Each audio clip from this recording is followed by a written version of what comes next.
Power bank circuit জগতে IP5356 মডিউলটি king.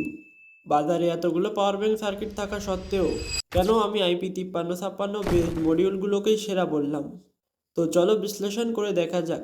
স্ক্রিনে যে IP5356 পাওয়ার ব্যাংক মডিউলটি দেখতে পাচ্ছেন, এটার দাম 220 টাকা। অর্ডার লিঙ্ক কমেন্ট বক্স এবং ডিসক্রিপশানে দেওয়া থাকবে। এটা হলো একটি 22.5 ওয়াটের fast charging power bank module.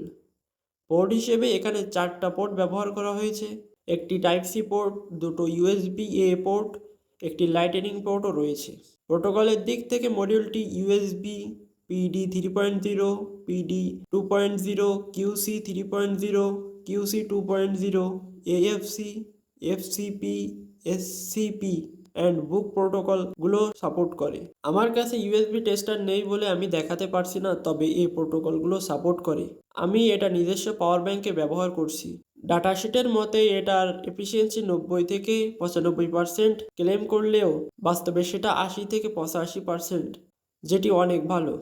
এটার অর্থ হলো 100% কারেন্টের ভেতর কত পার্সেন্ট কারেন্ট গরম হওয়ার মাধ্যমে লুজ হচ্ছে। সার্কিটটি সর্বোচ্চ তাপমাত্রা ওঠে 45 থেকে 55 ডিগ্রি সেলসিয়াস এর ভেতর, যেটি খুব স্বাভাবিক। আরেকটি কার্যকর জিনিস ব্যবহার করা হয়েছে, সেটা হলো NTC। এটি একটি তাপমাত্রা নিয়ন্ত্রণ সেন্সর হিসেবে ব্যবহার করা হয়। এটি আপনার ব্যাটারির সাথে অ্যাটাচ করে রাখতে হবে। যদি কখনও ব্যাটারি অতিরিক্ত চার্জ বা ডিসচার্জ হওয়ার ফলে গরম হয়ে যায়, তখন সঙ্গে সঙ্গেই মডিউলটি থেকে আউটপুট এবং ইনপুট দুটোই বন্ধ করে দেবে।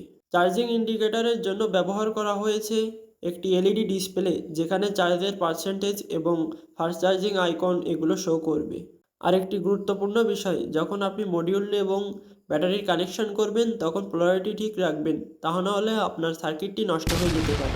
এই হলো মডিউলটির ফুল ডিটেলস, আর এটি আমি নিজে দীর্ঘদিন ধরে ব্যবহার করছি। অনেক ভালো ব্যাকআপ পাচ্ছি নিঃসন্দেহে। আপনারাও এটা ব্যবহার করতে পারেন। ধন্যবাদ ভিডিওটি শেষ পর্যন্ত দেখার জন্য।